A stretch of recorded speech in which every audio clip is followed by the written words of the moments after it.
Halo, Assalamualaikum. Baik, hari ini kita akan mempelajari tentang peran media dalam pembelajaran. Nah, bisa kita lihat pelajaran.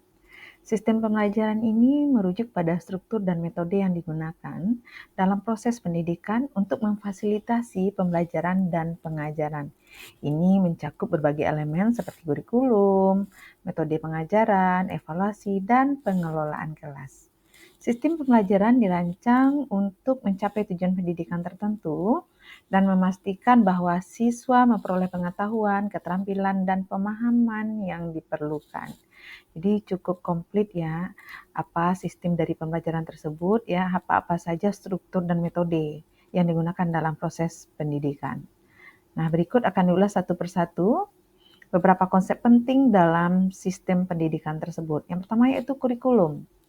Kurikulum ini menentukan apa yang harus dipelajari oleh siswa, yang mencakup rencana pembelajaran, mata pelajaran, dan standar akademik.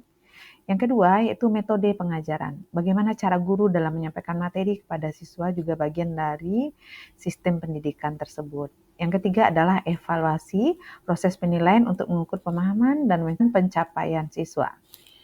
Yang berikutnya adalah pengelolaan kelas, strategi untuk mencapai lingkungan pembelajaran yang positif dan produktif di dalam kelas. Jadi seorang guru juga harus mahir ya dalam mengelola kelas. Yang berikutnya pendekatan pembelajaran. Nah, pendekatan yang digunakan untuk merancang pengalaman pembelajaran. Jadi nanti bisa digunakan berbagai pendekatan dalam pembelajaran. Yang berikutnya itu teknologi pembelajaran. Maksudnya adalah penggunaan teknologi dalam proses pembelajaran seperti penggunaan komputer, perangkat mobile, dan perangkat lunak pembelajaran untuk meningkatkan pengalaman belajar. Nah, kita lanjut ke slide yang berikutnya, pengertian media sebagai integral dalam pembelajaran. Penggunaan media dalam pembelajaran dapat meningkatkan efektivitas peningkatan keterlibatan siswa dan memberikan pengalaman belajar yang lebih mendalam. Alasan mengapa media merupakan bagian integral dalam pembelajaran ada 9. Yang pertama itu visualisasi konsep. Nah, maksudnya di sini media ini berfungsi sebagai visualisasi konsep yang membantu siswa memahami konsep-konsep abstrak. Jadi, dengan adanya media, siswa semakin paham, melihat sesuatu semakin konkret berupa hal-hal yang bisa dilihat dengan indera mata ya, kemudian bisa didengar dan bisa diraba dengan adanya media tersebut ya, visualisasi konsep. Yang kedua, keterlibatan siswa. Maksudnya di sini dengan adanya media, siswa terlibat aktif dalam proses pembelajaran. Yang ketiga, memfasilitasi pembelajaran secara mandiri. Nah, mengajak siswa agar dia bisa belajar sendiri.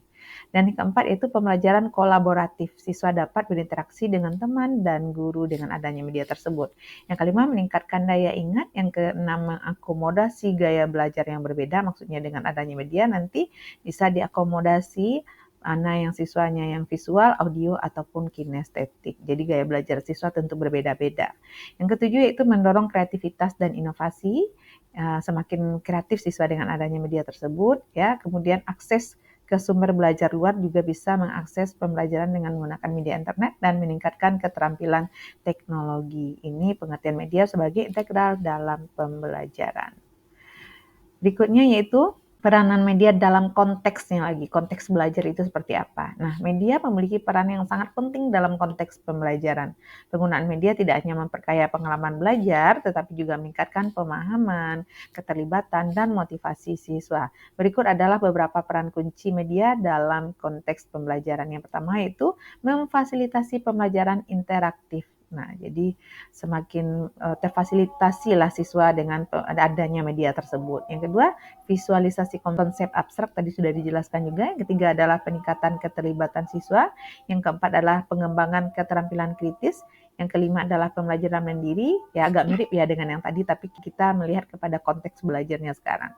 Berikutnya adalah pembelajaran mandiri. Yang keenam adalah pembelajaran daring menggunakan e-learning misalnya. Yang ketujuh adalah memfasilitasi pembelajaran kolaboratif. Yang kedelapan adalah mengembangkan keterampilan teknologi. Dan yang kesembilan adalah memfasilitasi penilaian. Jadi dengan adanya media tentu akan bisa dilakukan penilaian. Berikutnya adalah pentingnya media dalam pembelajaran di sekolah. Nah, sekarang di sekolah kita lihat lagi media ini pentingnya seperti apa.